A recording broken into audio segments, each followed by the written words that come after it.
It's 9:50 a.m., and the days I've been waiting trickle away into minutes. I bust out the door of main hall with a purpose and reach for my phone to dial for James. Knowing James as well as I do, I'm sure that getting ready won't take him more than 3 minutes, 3.5 tops. I can see it in his eyes behind his thick-rimmed Buddy Holly glasses that he's excited as I am, or perhaps I just see the slightly crazed appearance of a man who hasn't consumed anything but water for a day and a half.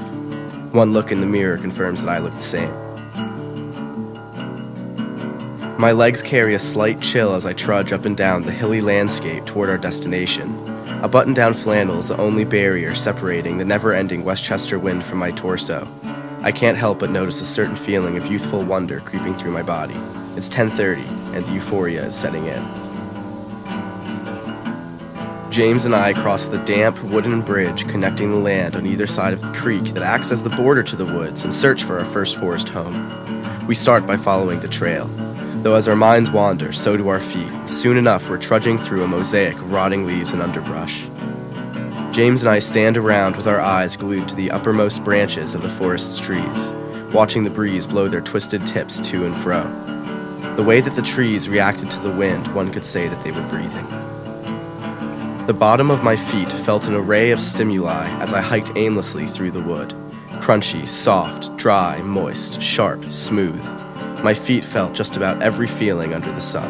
The discomfort was invigorating. Eventually, we find a prime spot.